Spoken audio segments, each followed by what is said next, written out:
اللہ تعالیٰ نے فرمایا کل نفس ذائقۃ الموت، ہر جاندار کو موت کا مزہ چکھنا ہے، ہر ایک کو موت آنی ہے۔ وَإِنَّمَا تُوَفَّوْنَ أُجُورَكُمْ يَوْمَ الْقِيَامَةِ، اور تمہیں اپنے اعمال کا، اپنے کیے ہوئے کاموں کا پورا بدلہ قیامت کے دن دیا جائے گا۔ رب اشرح لی صدری ویسر لی امری واحلل عقدۃ من لسانی یفقہوا قولی رب زدنی علما۔ محترم حاضرین جمعہ، نوجوان دوستوں، عزیز بچوں اور اسلامی ماؤں بہنوں، ہم سب جانتے ہیں اس دنیا کی جو سب سے بڑی حقیقت ہے، جس حقیقت سے مسلمان اور مومن تو دور کی بات، کسی بھی شخص اور کسی بھی انسان، چاہے وہ کسی بھی مذہب سے تعلق رکھنے والا ہو، کافر ہو، یہودی ہو، نصرانی ہو، کوئی بھی اس حقیقت سے انکار نہیں کرتا۔ اور جس حقیقت کو ہم لوگ موت کے نام سے جانتے ہیں، ہم سب کو معلوم ہے، ہم سب دن اور رات دیکھتے ہیں، اور بہت سارے معاملات ہماری زندگی میں، ایسے بہت سارے واقعات، حادثات ہم روزانہ اس حقیقت سے متعلق دیکھتے ہیں۔ اس حقیقت کو اللہ تعالیٰ نے قرآن مجید کے اندر اور اللہ کے رسول صلی اللہ علیہ وسلم نے حدیثوں کے اندر مختلف انداز سے بیان فرمایا ہے، تاکہ لوگوں کو اس دنیا میں جو بھیجنے کا اصل مقصد اللہ تعالیٰ کی عبادت ہے، اس سے انسان کو روبرو کرایا جائے، ان سے انسان کو راغب کیا جائے، اور اس چیز کی رغبت انسان کے دل اور دماغ میں بٹھایا جائے۔ اللہ تعالیٰ نے قرآن مجید کے اندر فرمایا کل نفس ذائقۃ الموت وَإِنَّمَا تُوَفَّوْنَ أُجُورَكُمْ يَوْمَ الْقِيَامَةِ فَمَنْ زُحْزِحَ عَنِ النَّارِ وَأُدْخِلَ الْجَنَّةَ فَقَدْ فَازَ وَمَا الْحَيَاةُ الدُّنْيَا إِلَّا مَتَاعُ الْغُرُورِ۔ اللہ تعالیٰ نے فرمایا کل نفس ذائقۃ الموت، ہر جاندار کو موت کا مزہ چکھنا ہے، ہر ایک کو موت آنی ہے۔ وَإِنَّمَا تُوَفَّوْنَ أُجُورَكُمْ يَوْمَ الْقِيَامَةِ، اور تمہیں اپنے اعمال کا، اپنے کیے ہوئے کاموں کا پورا بدلہ قیامت کے دن دیا جائے گا۔ جو لوگ نیک اعمال کیے ہوں گے، اللہ تعالیٰ ان کو ان کی نیکی کا بدلہ پورا عطا فرمائے گا، اور جو لوگ برے اعمال کریں گے، اللہ تعالیٰ ان کو ان کی برائی کی سزا بھی عطا فرمائے گا، اور سزائیں بھی اللہ تعالیٰ دے گا۔ اور آگے اللہ تعالیٰ نے اس دنیاوی زندگی میں کامیابی اور اخروی زندگی میں کامیابی کا جو اصل معیار اور میزان ہے، اس کو اللہ تعالیٰ نے بیان فرمایا فَمَنْ زُحْزِحَ عَنِ النَّارِ وَأُدْخِلَ الْجَنَّةَ فَقَدْ فَازَ، جو شخص جہنم کی آگ سے اپنے آپ کو بچا لے، جہنم سے اپنے آپ کو نجات دلا دے، وَأُدْخِلَ الْجَنَّةَ، اور اسے جنت میں داخل کر دیا جائے، فَقَدْ فَازَ، اصل میں وہی انسان کامیاب ہے۔ اس آیت کریمہ میں اللہ تعالیٰ نے سب سے پہلے جو اصل حقیقت ہے اس دنیاوی زندگی کا، ایک جاندار کا، ایک انسان کا، جسے ہم سب موت کہتے ہیں، اس حقیقت کو اللہ تعالیٰ نے بیان فرمایا، اور ساتھ میں کامیابی کیا ہے اس کو بھی اللہ تعالیٰ نے بیان فرمایا ہے۔ کامیابی اس دنیا میں مال و دولت کو جمع کر لینا، اس دنیا میں بڑے بڑے پوسٹوں کو حاصل کر لینا، اس دنیا میں بہت زیادہ لوگوں کی نظر میں عزت والا اور شرف والا بن جانا، اچھے گھروں کو بنا لینا، اچھی زندگی اس زندگی میں اس دنیا میں گزارنا، ان سب کو اللہ تعالیٰ نے اصل کامیابی نہیں کہا، بلکہ اللہ تعالیٰ نے فرمایا کامیاب وہ ہے جو اس دنیا میں رہ کے آخری زندگی کے لیے، اخروی زندگی کے لیے، ہمیشہ کی زندگی کے لیے سامان تیار کر لے، اپنے آپ کو جہنم سے بچانے کا سامان تیار کر لے، اور اپنے آپ کو جنت کا مستحق قرار لے، حقدار بنا لے، یہ اصل کامیابی ہے۔ تو اللہ تعالیٰ نے اس دنیاوی زندگی کی حقیقت بھی اس آیت کریمہ کے بعد بیان فرمایا ہے، وَمَا الْحَيَاةُ الدُّنْيَا إِلَّا مَتَاعُ الْغُرُورِ، اور یہ جو دنیاوی زندگی ہے جس کے لیے انسان مر بیٹھتا ہے، جس کے لیے انسان سب کچھ قربان کر ڈالتا ہے، جس کے لیے انسان حلال اور حرام کی تمیز نہیں کرتا، اور جس کے لیے انسان گناہ کے کاموں کو بھی انجام دیتا ہے، اللہ تعالیٰ نے کہا کہ یہ دنیاوی زندگی دھوکے کا سامان ہے۔ اس سلسلے میں لوگ دھوکے کے شکار ہیں۔ جو اصل زندگی ہے آخرت کی زندگی، اس زندگی کو بھلا کر اس دنیا کو ترجیح دینا، اسی دنیا کے لیے مر مٹنا، اسی دنیا کو سب کچھ سمجھ کے اسی کے پیچھے بھاگنا، یہ دھوکہ ہے۔ اللہ تعالیٰ نے اس حقیقت کو قرآن مجید میں بیان فرمایا۔ اللہ تعالیٰ نے ایک اور جگہ اس حقیقت کو بیان فرمایا ہے۔ اللہ تعالیٰ نے فرمایا کل من علیہا فان ویبقى وجہ ربک ذو الجلال والاکرام، کہا اس روئے زمین پر اللہ رب العالمین کے علاوہ کسی بھی چیز کو قرار حاصل نہیں ہے، کوئی بھی چیز اس دنیا میں ٹکنے والی نہیں ہے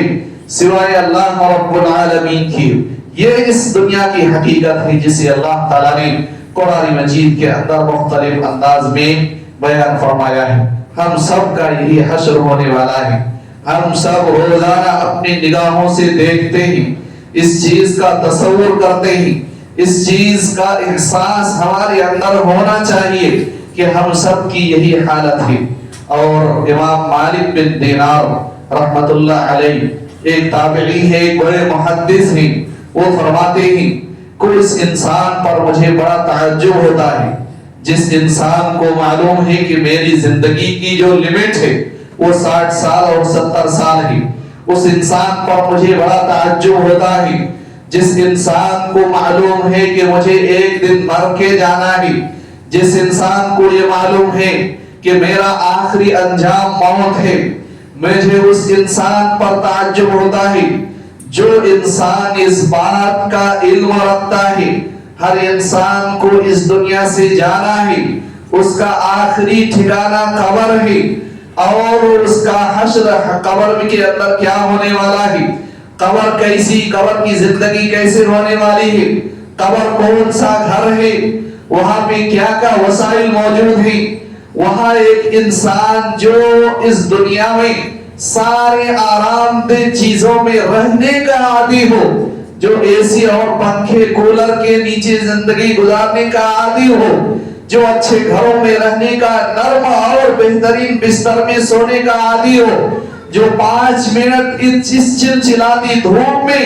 اس دنیاوی زندگی کی دھوپ کو برداشت نہ کر سکتا ہو، جس انسان کو یہ معلوم ہے کہ یہ ساری چیزیں ہماری ختم ہونے والی ہیں، میرا آخری ٹھکانہ جہنم، قبر، اور پھر اس کے بعد اگر ہم ناکام ہوئے تو جہنم، اور ایسا انسان جس انسان کو معلوم ہے کہ مجھے ایک دن اس قبر کے اندر جانا ہے، وہ انسان کیسے اس دنیا میں چین اور سکون کی زندگی گزارتا ہے، وہ انسان اللہ تعالیٰ کو کیسے بھلا کے زندگی گزار لیتا ہے، وہ انسان کیسے نمازوں کو چھوڑ کر، زکوٰۃ کو چھوڑ کر اور دوسری عبادتوں سے غافل ہو کر کیسے انسان چین اور سکون کی زندگی گزار لیتا ہے، کیسے ایسے انسان کو نیند آتی ہے۔ اور اس کے بعد مالک ابن دینار نے اس خوفناک اور دہشتناک منظر کو یاد کر کے، اس کا تصور کر کے، اس کا احساس کر کے بے ہوش ہو کر گر پڑتے۔ یہ ہے آخرت، اور یہ ہے قبر کو، قبر کی زندگی کو انسان کا اگر اس انسان کو احساس ہو جائے صحیح معنی میں، تو اس کو کبھی بھی اس دنیاوی زندگی میں چین اور سکون کی زندگی حاصل نہیں ہوتی۔ وہ ہمیشہ اللہ تعالیٰ کی عبادت میں مشغول رہتا ہے، وہ ہمیشہ اپنی نگاہوں میں جو مقصد اللہ تعالیٰ نے اس آیت کریمہ میں بیان فرمایا فَمَنْ زُحْزِحَ عَنِ النَّارِ وَأُدْخِلَ الْجَنَّةَ فَقَدْ فَازَ، جو جہنم سے بچ گیا اور جنت کا حقدار بن گیا، اس مقصد کو حاصل کرنے کے لیے ہمیشہ وہ انسان کوشش کرتا ہے۔ اسی طرح سے عثمان بن عفان رضی اللہ تعالی عنہ کے ایک غلام جن کا نام ہانی ہے، تابعی ہیں، وہ بیان فرماتے ہیں کہ عثمان رضی اللہ تعالی عنہ قبر کو دیکھ کر، قبر کے منظر کو یاد کر کے بہت زیادہ رویا کرتے تھے، بہت زیادہ روتے تھے، اتنا روتے تھے کہ ان کے آنسوں سے ان کی داڑھیاں تر ہو جاتی تھیں اور داڑھیوں سے وہ آنسو زمین پر گر کے زمین کی مٹی گیلی ہو جاتی تھی۔ حالی فرماتے ہیں ان سے پوچھا گیا عثمان رضی اللہ تعالی عنہ سے کہ جو انسان آپ جو ہیں قبر کو دیکھے اتنا زیادہ کیوں روتے ہیں؟ آپ اتنا جہنم کا ذکر آئے نہیں روتے،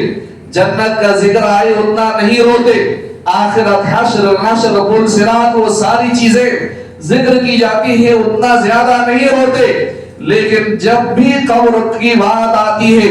قبر کی بات آپ کے سامنے پیش کی جاتی ہے، جب بھی آپ قبر کو دیکھتے ہیں، جب بھی آپ قبرستان میں کسی کو دفن کرنے کے لیے جاتے ہیں تو آپ کی حالت یہ ہوتی ہے کہ آپ اپنے آپ کا کنٹرول کھو دیتے ہیں۔ آپ اتنا زیادہ کیوں روتے ہیں جبکہ دوسری چیزوں کے لیے نہیں روتے؟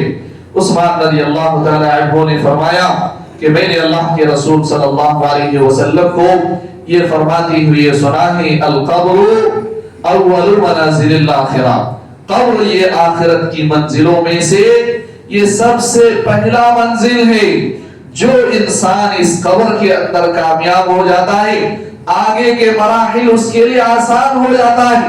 جو انسان اسی پہلے امتحان میں ناکام ہو جائے تو اس کے بچنے کا کوئی امکان نہیں ہے۔ اس تصور سے وہ بات یاد کر کے اور اس چیز کا احساس کر کے مجھے اتنا زیادہ رونا آتا ہے، اور اس کے بعد عثمان رضی اللہ تعالی عنہ اور زیادہ زارو قطار ہونے لگے۔ اللہ کے نبی صلی اللہ علیہ وسلم نے ایک مرتبہ آپ کے سامنے دو قبر والوں کا، دو قبر کے عذاب کا ذکر کیا گیا۔ اللہ کے رسول صلی اللہ علیہ وسلم بیان فرماتے ہیں کہ قبر سے زیادہ خوفناک منظر میں نے کسی اور چیز کا نہیں دیکھا۔ آپ صلی اللہ علیہ وسلم نے فرمایا کہ اگر انسان کو قبر کا خوفناک منظر، دردناک منظر، وحشتناک منظر اگر اللہ تعالیٰ دکھا دیتا، اگر انسان اس چیز کو محسوس کر لیتا، اگر قبر کے اندر جو چیزیں انسان کے ساتھ کیا جاتا ہے، جو انجام ہوتا ہے، جو عذاب دیا جاتا ہے، اگر انسان کو اس چیز کی بھنک لگ جائے، اگر اس چیز کا احساس ہو جائے تو اپنی اولاد کو قبر کے اندر دفن نہیں کرتے۔ لوگ اپنی مردے کو قبر کے اندر دفن نہیں کر سکتے تھے، لیکن اللہ تعالیٰ نے انسان کو اس چیز سے دور رکھا، کیونکہ انسان کے بس میں نہیں ہے کہ قبر کے اندر جو خوفناک دہشتناک منظر ہے وہ انسان برداشت کر سکے، لیکن جانوروں کا اس چیز کا احساس ہوتا ہے۔ لہذا انسان کو اس آخری ٹھکانے کا احساس اپنے اندر پیدا کرنے کی کوشش کرنی چاہیے۔ اور آج کل تو موت فجار، اچانک موت کے بے شمار ایسے حادثات ہم روزانہ دیکھتے ہیں۔ ہمارے ساتھ چلنے پھرنے والے، ہمارے جیسے لوگ، ہم سے کم عمر کے لوگ، ہم سے زیادہ صحت مند لوگ جو کسی بھی طرح کی بیماری میں مبتلا نہیں ہوتے، بسا اوقات ہم سے پہلے رخصت ہو کر چلے جاتے ہیں۔ بسا اوقات ایسا ہوتا ہے بہت زیادہ بیمار ہیں، لمبی زندگی گزار کے اس دنیا سے رخصت ہوتے ہیں، گویا اس دنیا میں نہ صحت کی حیثیت ہے اور نہ ہی کسی عمر کی قید ہے انسان کے لیے، اور نہ ہی کسی اور دوسری چیز کی قید ہے موت کے لیے۔ کسی بھی وقت انسان کو یہ معاملہ پیش آ سکتا ہے، اور زندگی کی یہ سانسیں انسان کی جو دی گئی ہے اللہ تعالیٰ کبھی بھی انسان سے چھین سکتا ہے۔ اسی لیے اللہ کے نبی صلی اللہ علیہ وسلم کے بارے میں حضرت عائشہ رضی اللہ تعالی عنہ بیان فرماتی ہیں جب سے اللہ کے رسول صلی اللہ علیہ وسلم کو قبر کے اندر عذاب کی بات بتائی گئی، تب سے اللہ کے نبی صلی اللہ علیہ وسلم نے کوئی ایسی نماز نہیں پڑھی جس نماز میں آپ صلی اللہ علیہ وسلم نے قبر کے عذاب سے بچنے کے لیے دعا نہ کی ہو۔ کوئی بھی ایسی نماز نہیں پڑھی جس کے اندر آپ صلی اللہ علیہ وسلم نے اللہ سے دعا نہ کی ہو کہ اللہ تعالیٰ مجھے عذاب قبر سے محفوظ رکھ۔ اسی لیے اللہ کے نبی صلی اللہ علیہ وسلم نے ہمیں عذاب قبر سے بچنے کی بہت ساری چیزیں بتائی ہیں۔ ان میں سب سے پہلی چیز یہ ہے کہ انسان اپنی زندگی کا رخ وہ اللہ تعالیٰ کی طرف موڑ دے، انسان اپنی زندگی کو قرآن اور حدیث کے مطابق ڈھال لے۔ اس آیت کریمہ کے اندر جو مقصد انسان کو بتایا گیا ہے اس مقصد کو حاصل کرنے کے لیے انسان زندگی گزارے، جہنم سے بچنے کے لیے انسان زندگی گزارے، آخرت کی طرف اس کے اندر پیدا ہو، جنت کے حصول کا جذبہ اس انسان کے اندر پیدا ہو، اور جہنم کا خوف اس انسان کے اندر پیدا ہو، اور قبر کے اندر جو خوفناک منظر جس کا ہر انسان کو سامنا کرنا ہے اس چیز کا احساس انسان کے اندر پیدا ہو۔ آج ہم اس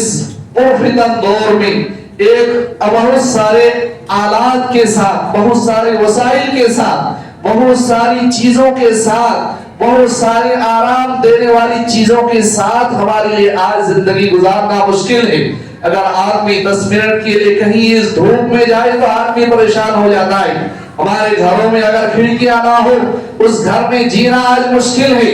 انسان کے زندگی میں یہ لائٹ اور یہ بجلی جو اللہ کی بہت بڑی نعمت ہے، صرف آدھا گھنٹے کے لیے اگر اس لائٹ کو ہمارے گھروں سے نکال دیا جائے، کاٹ دیا جائے، ہمارے روم میں اگر لائٹ کا کوئی انتظام نہ ہو اور پنکھے، اے سی اور کولر کا کوئی سسٹم نہ ہو، آدمی آدھا گھنٹہ زندگی گزارنا اس کے لیے مشکل ہے۔ انسان اپنے گھروں سے باہر آ جاتا ہے، گھروں کے اندر زندگی گزار نہیں سکتا۔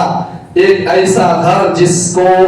ہر انسان کے لیے لکھا گیا ہے، ایک ایسا گھر جس میں جائے بغیر انسان کا کوئی چارہ نہیں ہے، جس گھر میں ہر انسان کو جانا ہی ہے، جس میں ہمارے پاس، جس گھر کے اندر نہ کوئی اے سی ہوگی، نہ لائٹ ہوگی، نہ پنکھا ہوگا، نہ کولر ہوگا، نہ وہاں کوئی دروازہ ہوگا اور نہ کوئی کھڑکی ہوگی، نہ وہاں کوئی وسعت ہوگی اور نہ کشادگی ہوگی، تنگ اور اندھیرا کیڑے مکوڑے کا گھر ہوگا جس میں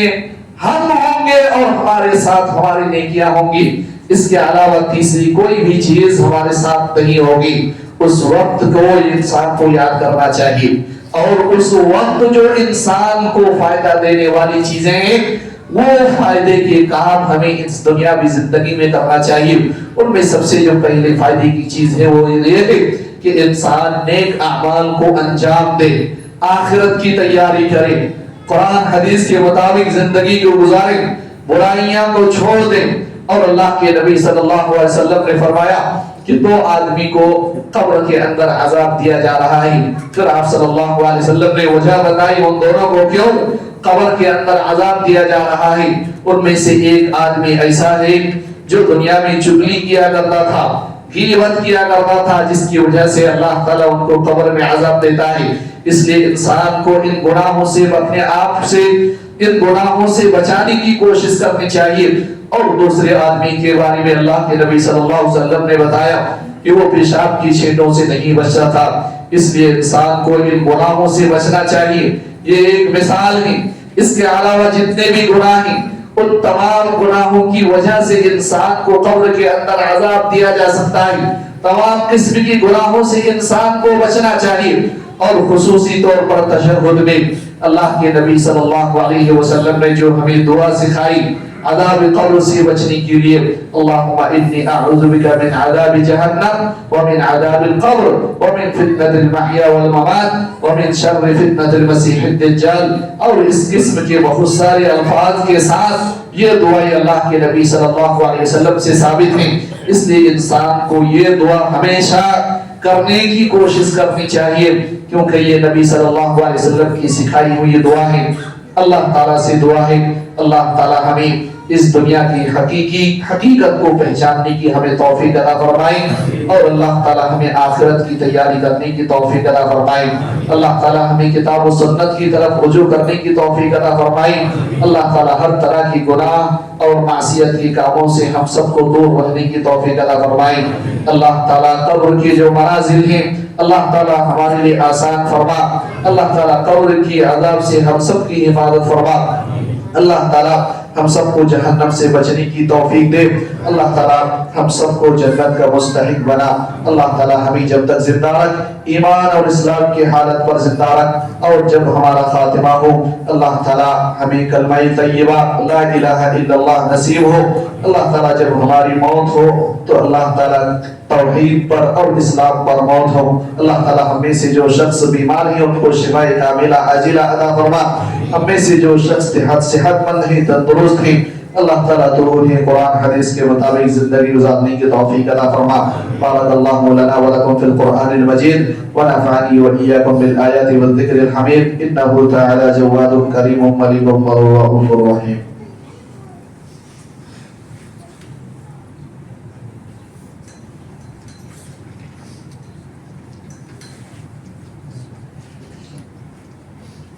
إن الحمد لله نحمده ونستعينه ونستغفره ونعوذ بالله من شرور أنفسنا ومن سيئات أعمالنا من يهده الله فلا مضل له ومن يضلله فلا هادي له وأشهد أن لا إله إلا الله وحده لا شريك له وأشهد أن محمدا عبده ورسوله أما بعد محترم حاضرین اللہ کے نبی صلی اللہ علیہ وسلم ایک مرتبہ کسی قبر کے پاس بیٹھے ہوئے تھے کسی جنازے میں شریک تھے آپ صلی اللہ علیہ وسلم کے آنکھوں سے آنسو جاری تھے صحابہ کرام نے آپ صلی اللہ علیہ وسلم کو دیکھا آپ نے بہت زیادہ رویا اور آپ کے آنکھوں سے آنسو آئے اور آپ صلی اللہ علیہ وسلم نے صحابہ کرام کو نصیحت کی اور سمجھایا لِمِثْلِ هَذَا فَأَعِدُّوا لَهُ يَا إِخْوَانِ اے میرے بھائیوں یہ جو خوفناک منظر ہے جو ہم اپنی نگاہوں سے دیکھ رہے ہیں اس منظر کی اس وقت کی اور اس وقت کے لیے اس قبر کی ہمیں تیاری کرنی چاہیے اللہ تعالی ہمیں اس قبر کے لیے اس قبر سے قبر کے عذاب سے بچانے کے لیے جو بھی اعمال ہیں اللہ تعالی ہمیں ان اعمال کو کرنے اور جو ہمیں عذاب قبر میں مبتلا کرنے والے جتنے بھی گناہ ہیں اور برائیاں ہیں اللہ تعالی ہمیں ان تمام برائیوں سے بچنے کی توفیق عطا فرمائے اس کے بعد ایک ضروری اعلان ہے یاسین نگر میں جیسا کہ کئی بار اعلان کیا گیا ایک مسجد الحمدللہ ایک اللہ کا گھر تعمیر ہو رہا ہے اور اس کی چھت ڈھلائی بہت جلد ہونے والی ہے انشاءاللہ اللہ تعالیٰ سے دعا کریں کہ اللہ تعالیٰ اس مسجد کو جلد سے جلد مکمل کرائے اور اللہ تعالیٰ ایک اور گھر اس کی افتتاح جلد سے جلد ہو جس میں ہم سب اللہ تعالیٰ کی عبادتوں کو انجام دے سکیں اور انشاءاللہ اس اتوار کو یا آنے والے سوموار کو اس مسجد کی ڈھلائی کا کام انشاءاللہ ہونے والا ہے اور ڈھلائی کے جو بھی میٹیریل ہے اللہ کے فضل و کرم سے وہ تقریباً آ چکے ہیں ایک میٹیریل جو سریہ ہے لوہا اس کے لیے تقریباً 3 لاکھ روپے کی ضرورت ہے اور وہ میٹیریل پورا ابھی نہیں آیا ہے جس کی وجہ سے ان کے اس مسجد کے کمیٹی والوں نے کچھ سریہ باقی لے کر اس مسجد کی ڈھلائی کا کام کرنے کا ارادہ کر لیا ہے اگر کوئی صاحب خیر اور اللہ کے بندے اس سریہ میں حصہ لینا چاہتے ہیں تو آپ اس مسجد کی کمیٹی سے مل کے آپ اس میں حصہ ڈال سکتے ہیں اللہ تعالیٰ سے دعا ہے اللہ تعالیٰ اس مسجد کا کام جلد سے جلد مکمل کرائے اور اللہ تعالیٰ جو بھی اس میں تعاون کرنے والے لوگ ہیں اللہ تعالیٰ ان کے تعاون کو ان کے لیے صدقہ جاریہ بنائے اور آخرت میں نجات کا ذریعہ بنائے اور قبر کے عذاب سے بچانے کا اللہ تعالیٰ ذریعہ بنائے آمین